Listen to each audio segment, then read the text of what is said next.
So good for Samantha for sticking up for that. And there was an article in the Sun that came out about that. So as I was saying, the Duchess of Sussex wrote a letter to her dad, Thomas Markle, begging him to stop victimizing her. Who has seen Thomas Markle victimizing Meghan? Who saw that? Anybody want to raise your hand? Did you? I didn't see that. How is he victimizing her? Was he victimizing her by having the press take nice pictures of him so he didn't look like he was not painted in a good light, like he wanted to look? I mean, isn't that what Meghan does? Isn't that what she does? Like when she goes out, she wants to be seen in the best light. Why is it wrong for Thomas Markle to want to do that, to be seen in the best light, to reach out to her dad, but instead been met with a request to do a photo shoot together? So your father wanted to do a picture or a photo shoot with you, and you didn't want to do that, so he's victimizing you. I mean, I'm sure, wouldn't you be proud? Your son or daughter has suddenly become a duchess, a princess duchess, okay? Wouldn't you be so, oh my goodness, girl, let's take some pictures, let's take some pictures. Yes, what's wrong with that? Think about it like this. Whenever you go to a wedding, everyone wants to take a picture with the bride. Everyone wants to take a picture with the bride. Do a photo shoot together. That you should do that. That's your father. So she's saying in this letter, you're victimizing me, Daddy. Why are you doing this, Daddy? Right? And she's writing in this really pretty calligraphy type handwriting. And she didn't know that letter was going to get out. She didn't know. Meghan also told of her hurt at Samantha's lies. She wrote, "You fixated and clicked on the lies they were writing about me, especially those manufactured by your other daughter, who I barely know." Girl, there are pictures of you with her. You would say I barely know somebody if, first of all, there's no pictures of you with them. If you grew up in a different state from that person. You watched me silently suffer at the hand of her vicious lies. I crumbled inside. You can cut it like with a knife, it's so thick. I would challenge her, this is Samantha, I would challenge her to take a lie detector test anywhere on the planet with investigators that are not paid by her to skew the results. And Meghan has always, like I said before, she's wanted to distance herself from the family because she was moving up this ladder. And she cannot have these people who are going to have their hands out probably, as they probably should. We know they did a lot to help her, and we know her father did. And she has to come out and speak. If you knew somebody who was telling a lie, and you knew the truth behind that lie, and all these other people were falling for the lie, wouldn't it burn you inside to want to tell the people, hey, that's not true. That's not true. She has her truth. Okay, Meghan has her truth, but we have seen how Meghan tries to paint the picture of her truth. That's by banning the newspaper. That's by getting rid of people that were in her life when they knew her when. That's how Meghan wants to show her truth. Okay, so Samantha's like, we keeping this real. We keeping it real, girl, because you ain't going to go down like this in front of the whole world and going to do that to my family. Okay?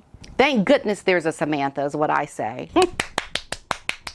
Yay, Samantha. We need you because we have got a Duchess Princess over here perpetrating. Somebody is in your same league because you're going to want to be around them. You want to be around like-minded people.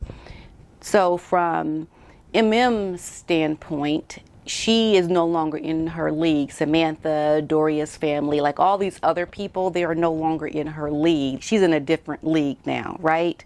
So Samantha is saying, if I had $600 million, then she would care. But she doesn't care now. She's like, you're beneath me. You're underneath me. I've already kicked you down the ladder, girl. Get out of my face. I'm climbing and I'm climbing. I got places to go, people to see, things to do, something to get out that's going to make me even bigger than what I already am. Okay, so the letter goes on. So what the letter actually said. In the note sent in August, Meghan addressed her father as Daddy before accusing him of breaking her heart into a million pieces by allegedly lying in the press and publicly attacking her husband Prince Harry. They attack her husband, Prince Harry. I don't recall that. If that happened, let me know. I know nothing about that. Samantha, girl, thank you so much, because we're really starting to see what we've already assumed from the pattern. Samantha is essentially giving us, yeah, the pattern you are seeing is correct. Thomas Markle has been on the news trying to get in touch with Meghan. She's ignoring him. So now we're supposed to believe from these letters that Thomas Markle was ignoring you. And we just saw the man on Great Britain, the Good Morning Great Britain, saying, hey, I can't get a hold of my daughter. Really? Meghan is trying to paint a picture. And we're not falling for it. We can see the pencil behind the color. For you, Meghan, you didn't see your father on Good Morning Great Britain, whatever that show is called, saying, I can't get a hold of my daughter. You didn't see that show, and you were living in England at the time. No one said, hey, Meghan, your father trying to reach you, girl. You better call him. No one said that to you. I don't believe it. When I look at all of this, I just think, I mean, Harry, you grew up, you're an aristocrat. You are a very wealthy you are a very wealthy, well-to-do person. You've went to the best colleges. You've had the best of everything, the best that money can buy, the best of the best. And here you are, married to this woman who's having fights with her family, who is starting this whole public media war. This is just looking really bad. It just seems so, I don't want to go there, y'all. I don't want to go there. I don't want to go there. But it just looks so just beneath one to behave in such a way. It's quite appalling, I would say. What I can imagine the Brits or in England are saying is just, oh, it's appalling. Her behavior, it's just, I can't stand it any longer. This woman, Harry, who is she? She doesn't speak to her family. You know, I can hear these people speaking, and it's like, Harry, what did you do, man? Why did you marry this woman? These people got drama. They got drama, family drama. And the whole world is seeing it. Okay, and then Meghan goes on to say, in the handwritten note, we all rallied around to support and protect you from day one, and this you know. So to hear you attack us, the attacks you've made at Harry in the press, who was nothing but patient, kind, understanding with you, is perhaps the most painful of all. Okay, this is what I would say. Well, what attacks? Wouldn't you spell it out? Be specific. Like, when you said Harry, he looked like a buffalo. That wasn't nice, Daddy. Like, why didn't she say what he did? You attacking Prince Harry. Like, to me, it seems like she's just trying to say, you know, you were bad. Let's not talk about what you did. You was just bad. I mean, talk about it. What did he do? For some reason, you choose to continue fabricating these stories, manufacturing this vicious narrative, and entrenching yourself deeper into this web you've spun.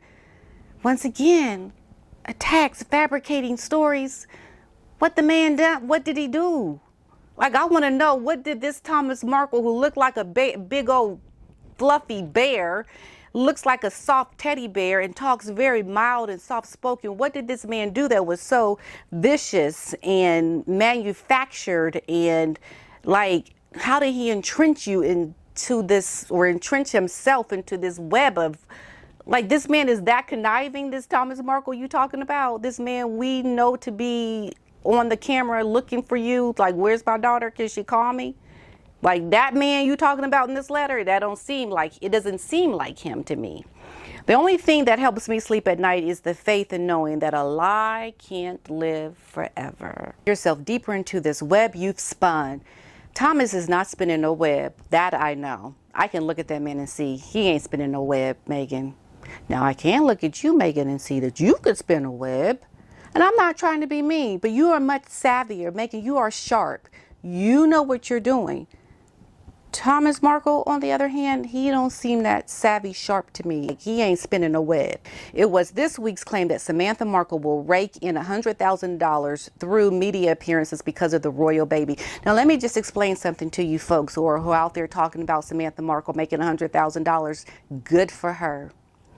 Good for her to make $100,000, because you see, when one member of a family becomes very famous, they essentially throw all the other people in that family under a bus, because now they are kind of famous too now, but they don't have the money for security and to combat threats because of the lies that maybe someone is saying about this family. And Samantha has to stick up for her family, her father. She loves her father. Carrying all of these expenses because you are now suddenly famous because of someone who pursued fame their whole life, good for you. You have to make your money. Samantha has to, because there's a bunch of nut jobs out there who threaten her, I mean, what is she going to do? Is she going to go work at the local Walmart? No. I mean, essentially, Meghan has thrown her whole family into the spotlight. And Samantha is saying, I'm not going to allow you to talk badly about our father. No, you ain't talking about my mommy or daddy. You ain't talking about my mama. You ain't talking about my daddy. You know how you are. Someone talk about your mommy or your daddy, you're going to say something. You're not going to allow that. What is happening is someone's talking about Samantha's daddy to the whole world. And if Samantha has to get money for her media appearances, good for her. Because you know what? She knows she's putting her life on the line. She knows she's telling the truth. She knows she's not making up lies. She knows that she's saying things that she wants people to know is the truth. So she's going to speak out. And if she can get paid while doing it, I mean, a modest salary, I mean, to me, a modest amount of money. To me, $100,000 is not that much, especially when you consider the global platform that she suddenly found herself in because of her sister.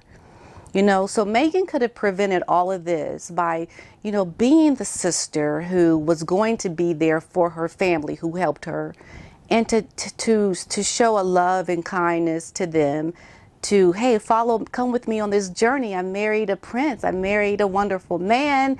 You're my family. Let's all go to England. And like, this could have been the picture. That could have been the story. But it's not, as we know. Because, you know, Meghan doesn't want to be around people who don't have that 600 million like Samantha was talking about.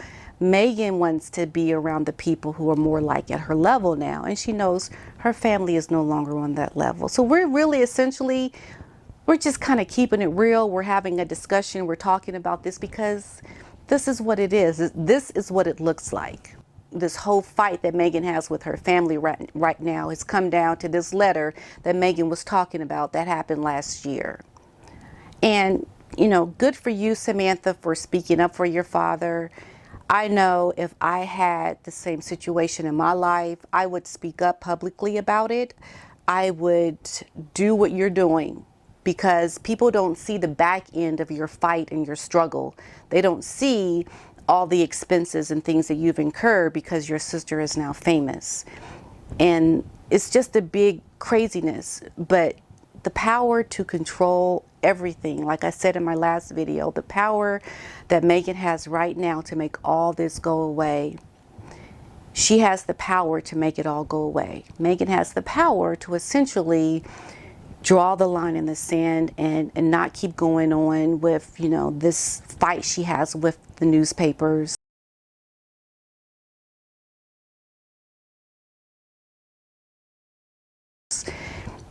Going on about the fight she has with her family, Samantha and the other siblings. I mean, to me, people make mistakes. People are not angels, but no one seemed to have really done anything for Meghan to behave and ghost her family like this. They've done nothing of a sort. There's a lot to uncover with this letter. I just don't see how Meghan thinks she's going to be able to win this case with the media calling them out. The People article I read earlier today, how there were 5 anonymous friends that came out and spoke out without Meghan knowing about what a good person she is. So why isn't Meghan now going to ghost those friends, those 5 anonymous friends? Is she not going to now call those friends out for talking behind her back to People magazine without her knowing? Is she going to attack them now? No, she's not. Have you guys ever seen that movie with Natalie Wood called The Imitation of Life? Meghan reminds me of the young daughter in that movie, The Imitation of Life. And if you haven't seen the movie, I highly recommend that you see it. It really does show exactly the mindset that most people, myself and some of you who subscribe to my channel, that watch my videos, you'll see that movie and you'll say, hey, that's Meghan. That is Meghan, right? Imagine Thomas Markle being the mother in the movie The Imitation of Life. Just imagine that and you'll see what I'm talking about. But it was such a great movie, and some of the best storytelling that imitates life. And this really is an imitation of Meghan's life, that movie. Let's see how we can navigate through this space of life, and how we can maybe in some kind of way hope for the best in the end. And let's just go along for the journey and talk about it, and let's be nice about it. We don't want to be mean. We don't want to be hating on people like that. We're just talking about it. We're observing a movie and we're talking about it, okay? So I want to thank you so much for subscribing to my channel. Thank you so much for watching this video. And until next time, peace and love. Bye-bye. It's just thick, for real.